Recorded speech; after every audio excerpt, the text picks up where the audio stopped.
Baik, semalam Kementerian Kesihatan KKM mencadangkan kadar rancangan makanan tambahan RMT bagi murid sekolah rendah dinaikkan kepada RM4 di Semenanjung Malaysia dan RM5 di Sabah, Sarawak dan Labuan. Menteri Kesihatan Khairy Jamaluddin berkata peruntukan Kementerian Pendidikan KPM sedia ada bagi RMT iaitu RM2.50 bagi murid di Semenanjung Malaysia dan RM3 di Sabah, Sarawak dan Labuan adalah tidak mencukupi untuk menampung perbelanjaan kos bahan mentah mengikut menu RMT. Dan Khairy berkata beliau akan mengemukakan syur agar peruntukan KPM bagi RMT ditingkatkan kepada Kabinet bagi memastikan murid mendapat makanan berkhasiat. Jadi, kami ingin dapatkan pandangan pakar berhubung cadangan untuk meningkatkan peruntukan buat RMT dan apa mungkin cara-cara untuk membiayai peruntukan ini. Dan sudah bersedia bersama saya di talian Zulfikri Zamir, pakar pendidikan. Terima kasih Zamir sudi bersama saya dalam Bulletin Awani jam ini. Pertama sekali, kadar rancangan makanan tambahan atau RMT kini kadar yang kali terakhir disemak semula sekitar 2014 ke 2015 dan kita tahu harga barang makanan pun dah naik. Jadi pandangan Zamir wajar atau tak untuk pertimbang semula kadar RMT? Okey, baik. Terima kasih Awadi kerana menghubungi saya. Sebenarnya ini memang kadar yang patutnya dinaikkan sebelum daripada pandemik lagi. Kita kena ingat sekitar 500,000 penerima RMT ini di seluruh negara. Jadi kenaikan tersebut kalau betul seperti mana yang Kementerian Kesihatan maklumkan semalam melalui Menteri dia KJ, saya kira sebentar tadi peningkatannya hanya melibatkan penambahan sekitar 80 juta sahaja.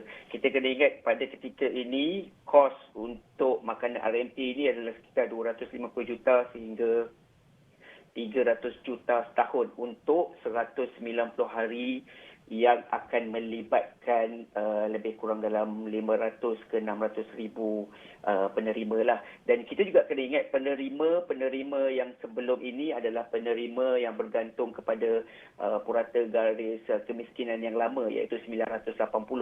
Kalau kita gunakan purata garis kemiskinan yang baru iaitu RM2,080, maksudnya sebenarnya lebih ramai orang yang sepatutnya menerima.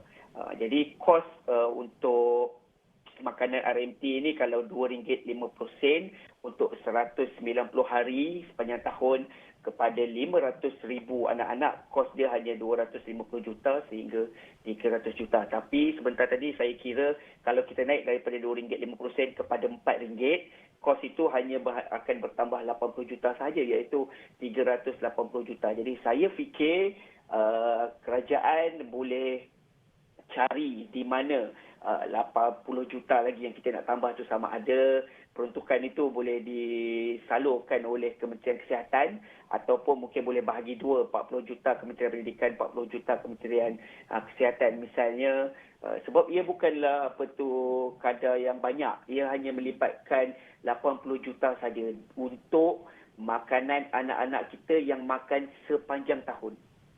Okey Zamir, saya nak tanya juga mengenai aspek pembiayaan. Tapi sebelum itu, penting juga untuk kita fahami bagaimana sebenarnya realiti semasa pelaksanaan RMT di kantin sekolah dengan kadar sedia ada sekarang ini.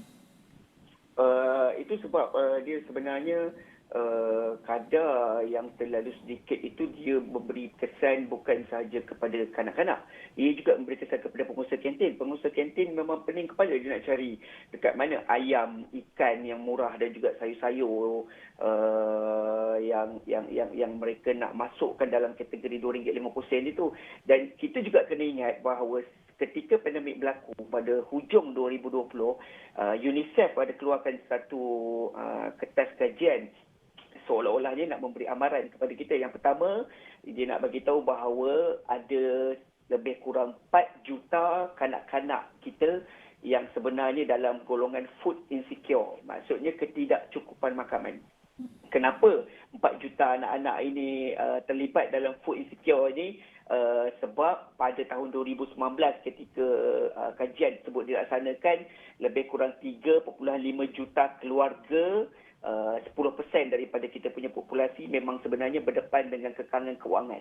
Sebab itu dalam makalah itu sebut juga dinyatakan orang dah mula berhenti beli protein. Maksudnya daging, ayam dan juga ikan, dan mereka tukar hanya dengan telur. Jadi orang dah berhenti beli makanan daging basah orang tukarkan dengan telur. Sebab itu makanan RMT ini sangat penting sebab kajian UNICEF itu mengatakan bahawa makanan yang anak-anak RMT didapatkan di sekolah sebenarnya hampir separuh daripada kalori yang mereka perlukan untuk sepanjang hari. Jadi kalau mereka pergi ke sekolah dan juga menerima makan makanan RMT tersebut sepanjang tahun, separuh daripada kalori yang mereka perlukan sebenarnya dah disediakan oleh pihak kerajaan. Jadi itu sebenarnya yang sangat penting. Jadi Zamir, dari sudut kos pula, macam mana KPM nak membiayai kenaikan kadar RMT ini? Patut pertimbangkan kerjasama dengan pihak swasta mungkin? Saya fikir itu satu idea yang bagus. Tetapi kita juga kena ingat bahawa ketika pandemik berlaku, lebih kurang 42 minggu sekolah ditutup, iaitu lebih kurang 300 hari kanak-kanak kita punya sekolah ditutup, anak-anak kita tidak menerima RMT.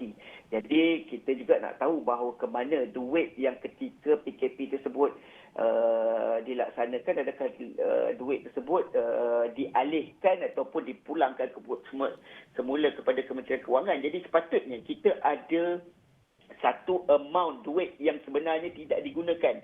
Ketika pandemik dan juga ketika PKP berlaku, anak-anak ini tidak makan makanan RMT. Maksudnya wang yang sepatutnya digunakan untuk membuat makanan mereka itu tidak digunakan. Jadi saya fikir wang tersebut sepatutnya boleh dialihkan untuk menambahkan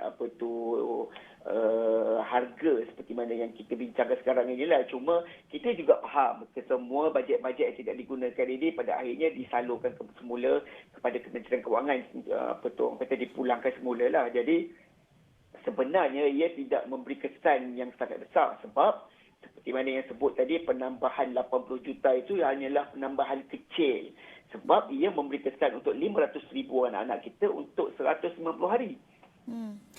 Zamir, satu lagi cadangan adalah untuk menyasarkan RMT ini, menjadikannya lebih bersasar bagi murid yang golongan berpendapatan rendah ataupun B40 berbanding menjadikannya sebagai satu program universal buat semua. Ada banyak pros and cons berhubung dengan isu ini. Pandangan Zamir bagaimana? Apa yang lebih baik untuk jadikannya universal atau lebih bersasar?